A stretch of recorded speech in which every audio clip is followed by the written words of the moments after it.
Greetings, gents, and welcome to episode 9 of Econoclasm.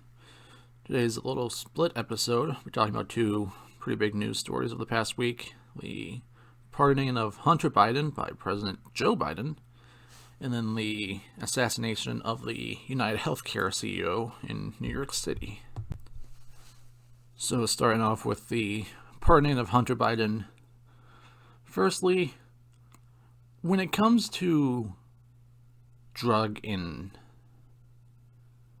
gun charges, they shouldn't be crimes in the first place.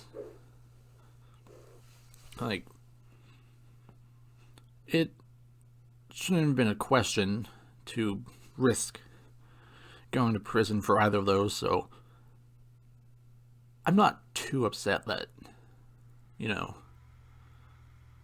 someone gets a pass on those. What is annoying is that the only reason Hunter's getting a pass for drug and crime, or in gun crimes, quote unquote, is because he's Joe Biden's son. There's millions of people in prison for far less severe drug charges and plenty of gun charges that, don't get to go free, that they still have to rot in prison because they aren't the president's son. And that's bullshit. Now, I'm not going to say, well, because other people are suffering, that means everyone has to suffer equally. I will always side with the least amount of government authority, power, and number of people having to deal with that.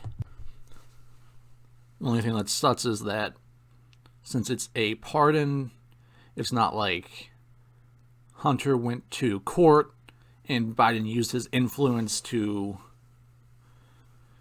get him off on some legal technicality that could be used as precedent to, keep other people out of prison or free people currently in prison.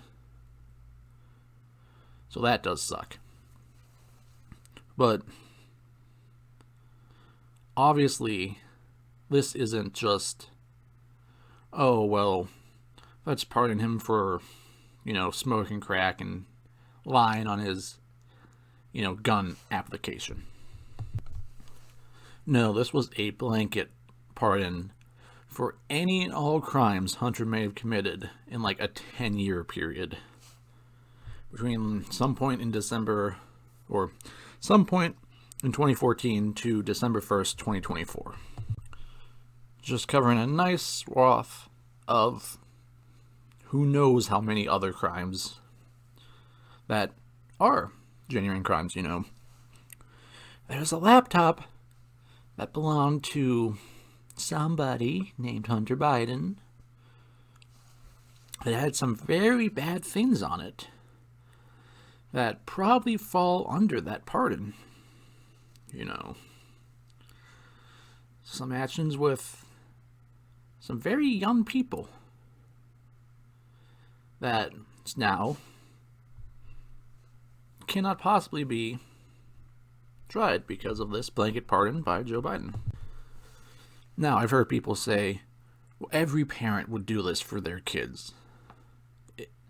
Now, granted, I don't have kids, so, I've heard you'll understand when you have kids with so many things.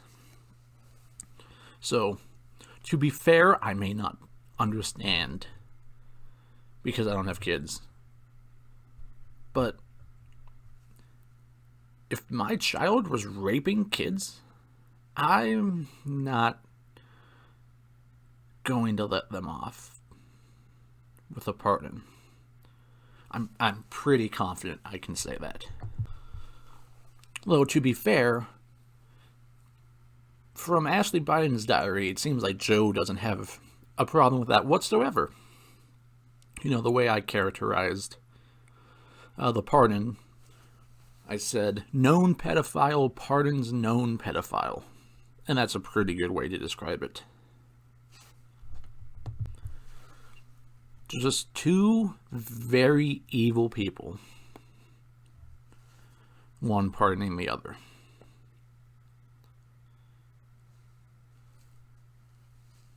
And it's great seeing people say, or bring back up, Joe Biden saying, nobody is above the law, except my son, because I'm going to pardon him. And so many, Democrats and leftists saying for months, Biden's not going to pardon his son. He's better than that. He's not going to do something like that. And now everyone's just bringing it back up and throwing it in their face. But what's interesting is I haven't seen a single person on the left suddenly come out and be like, oh, okay, I was wrong. No, now they're scrambling to say, oh, well, of course he would do it for his son. It made sense. Because there's no principles on the left. The only principle is power and pedophilia. That's basically it. And if you think that's too extreme to say, well, look at the Supreme Court right now where they're debating, transition surgeries for children. It's not a massive logical leap for if you support transing children to say they can consent to sex. I can guarantee you, of the people who are currently supporting trans kids, they're either pedophiles, they support pedophilia, or they will support pedophilia by the end of the decade. And before long, you'll hear the left, using the same words and arguments to defend pedophilia and attack people who oppose it that they'll using right now to oppose transgenders. Just wait, it's going to happen. It's the next logical move in the LGBT movement. So, yeah, all that matters to the left is power and pedophilia. Because that's their only principles. And likewise, I don't want to see, it's going to happen, because they don't care. But I don't want to see any arguments from the left about, the enforcement of the law, or, Trump's a convicted criminal, and you're supporting a convicted felon, and nobody's above the law.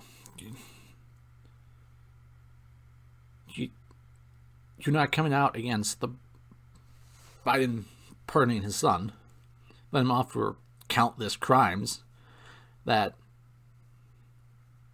by the logic of most of these people, are more severe than what Trump did. Oh, he paid someone money and he didn't report it properly. Boo fucking who.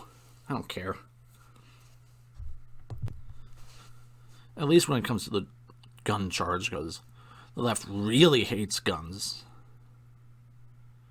Even though they spent 4 years claiming Trump was going to genocide browns and gays, and they're saying he's going to do it again, but he should be in charge of everyone with guns and no one should have a gun to protect themselves against them. It's hilarious.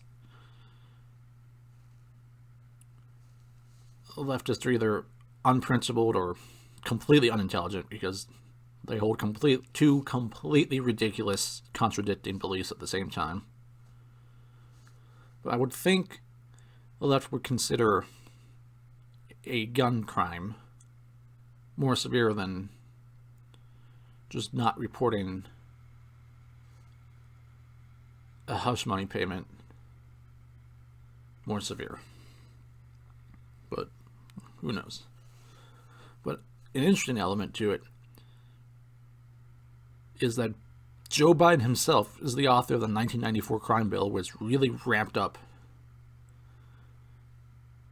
harsher punishments on crimes, mandatory minimums and all that. And yet now he's pardoning his son for, crimes that he wrote a bill to go after. He personally wrote the law that put countless people in prison far longer than they deserve. even if you believe in the drug war.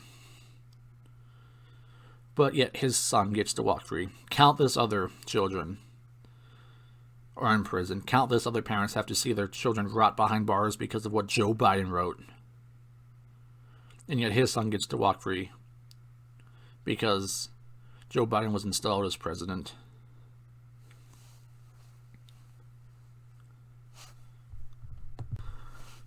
So any leftist who's just giving Biden a pass on this one, I'm not going to take you seriously when you're talking about, criminal justice reform, or fighting against mandatory minimums, or victimless crimes, drug laws. You're just completely ignoring your principles because, oh, well, this was a Democrat and I kind of sided with the Democrats. You place party over principle, which is what pretty much every partisan in this country does nowadays. I mean, Republicans do the exact same thing. But, I'll go after them when a reasonable issue comes up to do so. This just shows how ridiculous the left is. Just imagine the reverse scenario, where if Trump pardoned one of his kids for the exact same things, there'd be riots in the streets calling Trump a corrupt, nepotistic criminal. It would be the main story on every news channel. People would be calling for him to resign, calling for him to be imprisoned, and saying it's an example of just how corrupt and vile he is, that he would, let his own son off for all these things, blah, blah, blah. But it's Biden, so he's the one who sides with the, deep state, uniparty. So, no, yeah, it's brought up a little bit, but it just gets to go into passing. Who cares? Honestly, I wonder if... Now, if you're in the conspiracy bend, you could argue the assassination of the United Healthcare CEO was done to get people off the Hunter Biden pardon story, but with seeing the reactions to that, I don't think so. Because it's not the type of distraction I think they would have gone with. I think it was just convenient timing, if anything. But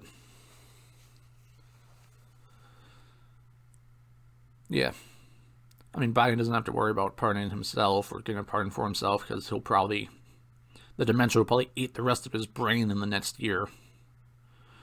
They already declared him unfit to stand trial anyway, which is hilarious. It's funny, I have a friend I was talking to, I think, was it the day of the election? I think so. He told me he had no idea Biden was, mentally incompetent until his debate with Trump. And, this friend, he's a smart guy. He's not one who, just is completely absorbed by the state media. So it's kind of shocking to hear him say it, because, oh, well, people really just didn't know. Which is interesting, because, how do you...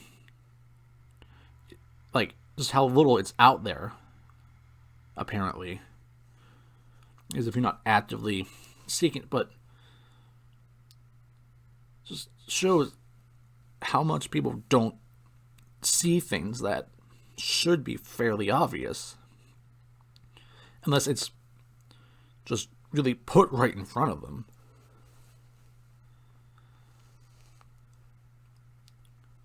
It was interesting to hear other friends say that, it's ridiculous to say Biden's in mental decline, blah, blah, blah. Those ones are the ones that are like, yeah, you're just a voice piece for the state media. But this friend, he just genuinely didn't know, and I believe him that he wasn't just you know, believing whatever he was fed by the media. He's smarter than that. But it does show how much control the state has over people's knowledge and thinking. He also has far better things to do in his life. He's married and everything. So he's not constantly online looking at that shit.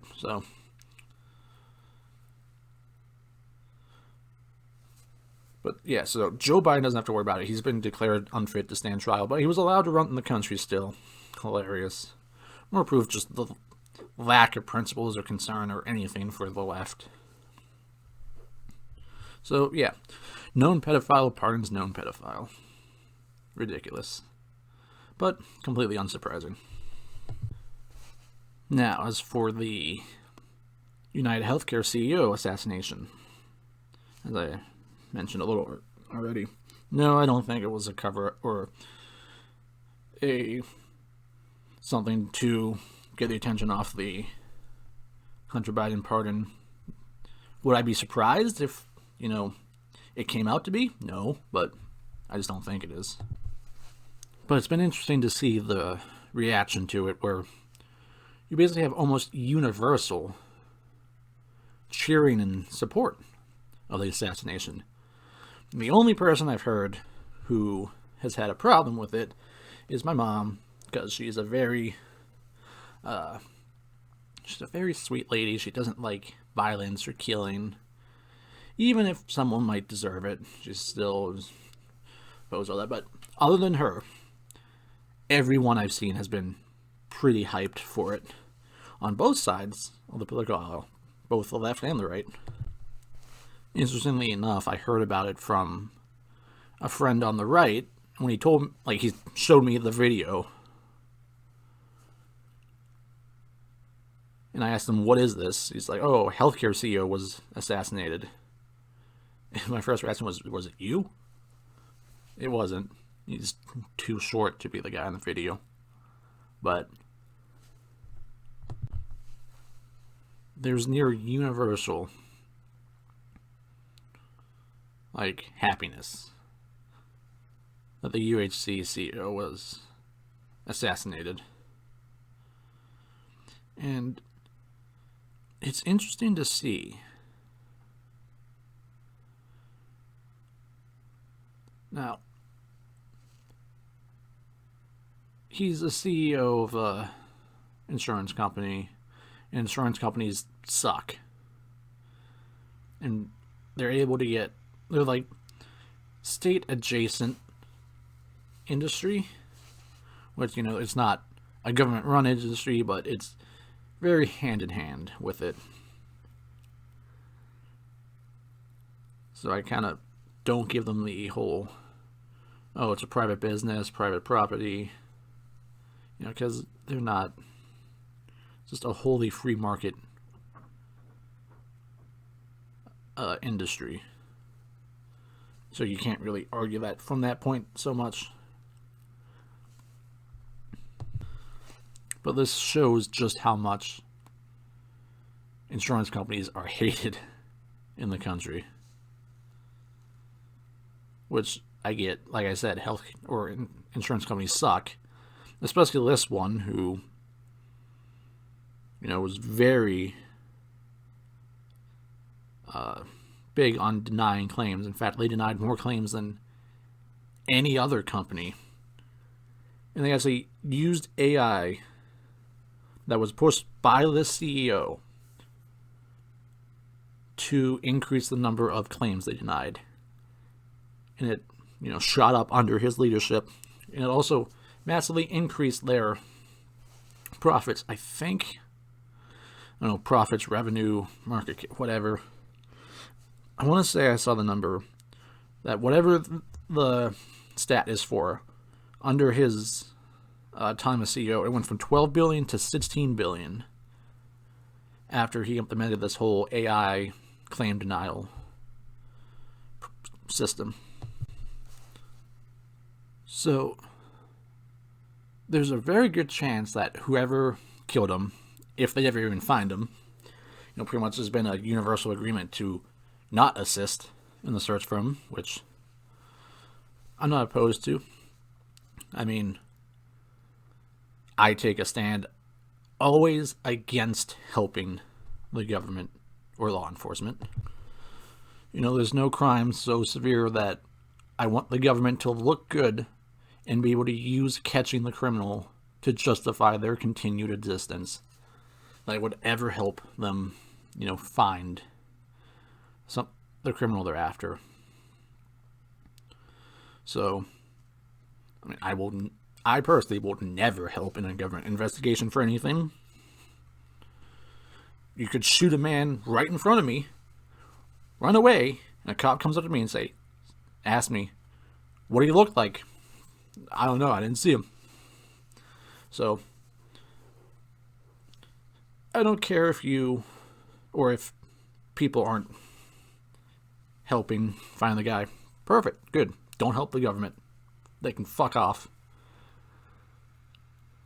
It just further shows just how much insurance companies are hated. Which, like I said, I get. But an interesting thing to see is the effect it's having on other insurance companies. I think it was Blue Cross Blue Shield, who was getting ready to not cover the entirety of anesthesia for an operation. And right after the assassination of the CEO, they walked that back. It's be interesting to see in the coming weeks, months, even years, how many other companies are going to walk back some of their more hated programs, especially if this guy does eventually get found and it comes out why he did it. He's probably someone who lost a loved one because of a denied claim by this insurance company, which would make him a very sympathetic figure. And if they televised the trial, because it would be massive news, probably only make him look even more sympathetic and bring more support to the idea of, capping a CEO. It'd be interesting to see how many companies try to walk things back to try and, maybe keep their CEO alive. And one thing I've seen people say is, oh, violence does scare them. They can be scared into acting better. Which is interesting how people somehow didn't see that for so long. Yeah, I'm pretty sure most people are afraid of dying. And you can threaten people with death to do quite a bit. Or not do as well, I guess. But yeah, violence can bring change.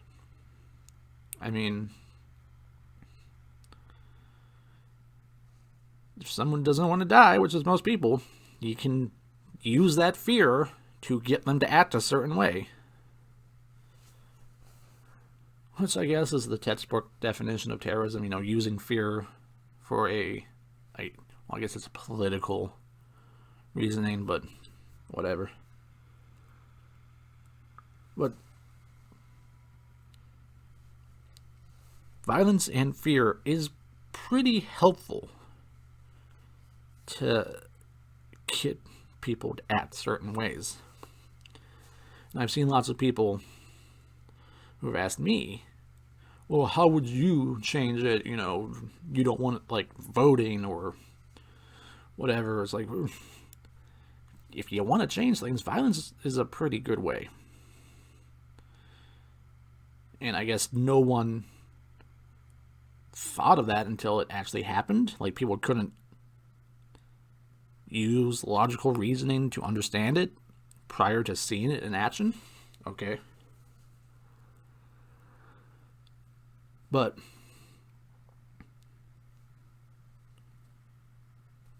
going after a corporate CEO feels like treating a symptom instead of a cause. I mean, I'm not advocating violence at all. I'm saying that just from observational, logical reasoning, violence clearly works. And I'm not saying anyone should go after anyone. But the reason insurance companies can be the way they are and are such a major problem is because of government regulation. I mean, it's the government regulation that drives up healthcare costs to immense levels to the point where you need insurance. You know,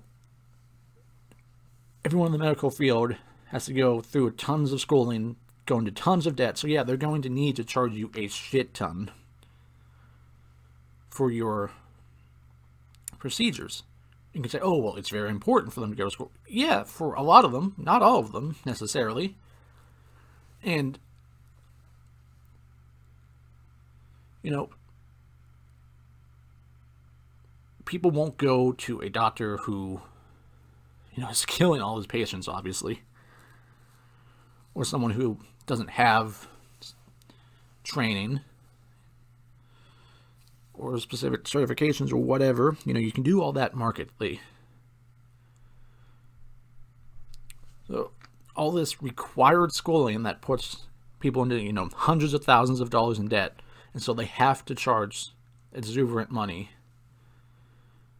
to be able to simply live after doing the schooling. All the regulations that go into the healthcare industry that put all this, you know, administrative cost into everything, the intellectual property that, you know, drives up medicine cost and the cost of everything that goes into medical care, you know, helps create these insurance agencies, insurance companies that deny these claims. I don't know if this is universal in the country, but I know from my area at least, if someone wants to build a hospital, they need all the hospitals in the area to agree that the area needs another hospital. So it's just severe artificial restriction of supply with obviously no change in demand for healthcare, really. And so they can afford to drive up the cost. And, you know, that benefits the insurance companies. So, yeah, the insurance companies suck, but they're just a symptom of the regulatory problem that drives up healthcare costs so much. Like most everything in the country, government is the source of the problem. And so, yeah, you can cheer the death of a healthcare CEO, but you're talking about a symptom, not the root problem. The root problem, as always, is the government. So, you know, work to roll back the regulatory state and intellectual property and all that goes into driving up healthcare costs. And then the insurance companies will just have to follow suit because, or they could just fade away entirely because it won't cost as much to get medical care. And one thing that I actually found so interesting was one of the things that was implemented by the CEO with, you know, denying claims. So a lot of it was denying life-saving treatment for, like, you know, if you were elderly or anything like that. Which, look at the United Kingdom. That's exactly what their government-run healthcare system does. If they think you're too old, that, you know, life-saving treatment isn't really going to be worth it, they'll just tell you, no, you have to die. So everyone, you know, advocating for socialized medicine, government healthcare, and all this, you're just going to transfer the problem to a organization that most people seem to not recognize as the problem. You know, you're so happy about this CEO dying, but you're completely ignoring the real cause of the problem. And most people won't ever look at the government because for some reason the government's just like this untouchable. Oh, well, anything they do is just, not as bad as a private citizen doing. I don't understand how people can think that way, but they do. So if you transfer it to a government-run healthcare system, you're going to have the exact same thing, only nationwide, with no ability to change it. Look at Charlie Gard and Alfie Evans, who were basically, two kids ordered to die by their governments because they decided that they didn't want to give them health care. So if you're an advocate of social health care, I have a bigger problem with you than I do of an insurance CEO. You're a much larger threat to the well-being of everyone in the country than one healthcare CEO. Because, you can pay for treatment. It would suck. Yeah, you'll go into massive debt. But it is possible to pay for it yourself. Whereas under socialized medicine, that's never going to happen. The government controls all healthcare, and they'll just say, no, you're not getting it. No one's going to give it to you. It doesn't matter how much you pay. And if you try to leave, we'll put policemen in your way, like they did with Charlie Gard and Alfie Evans. They used the state to let them die. So again, the government is a much larger problem and a much greater threat than any private insurance CEO. But one thing I do want to say is it's interesting to see people, like I said, it's on both sides of the aisle. It's interesting to see people so excited for this guy's death, when I'd seen them very clearly advocate against violence for change. You saw the assassination attempt against Trump, and the right freaked out because someone tried to use violence to implement the change they wanted. Yeah, I get you don't like violence against your guy, but they were going up against violence in theory, not just on this specific instance. And then we've seen the left freak out over January 6th constantly. Yeah, that wasn't even violence, but, there's pictures of congressional members hiding, cowering in fear from people walking around a building. Apparently there it's bad to inflict fear to try and get change. With the people who are fully responsible for the cause of the problem, just by walking around a building. But, kill this CEO because, he ran one company that was a symptom of the problem.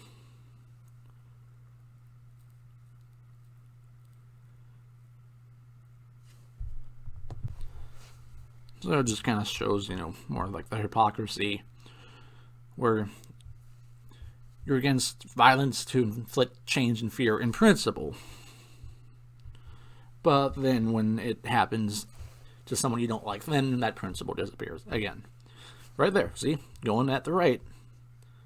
Like I said, I were at the start of the episode when it was appropriate. If you believe in violence to inflict fear and change, don't be mad when it happens against you. You can be mad when it happens against you, yes. But don't act like give a sweeping condemnation of the idea and then just shortly later suddenly support it. At least maintain. Don't have this conflicting principles within you. Be logically consistent. You can oppose January 6th. You can oppose the Trump assassination. Yes, that's fine. But don't say any violence is bad and then go ahead and support this. It's just completely going against what you yourself were saying.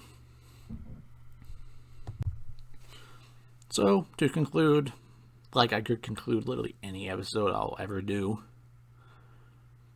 government is the ultimate problem in healthcare.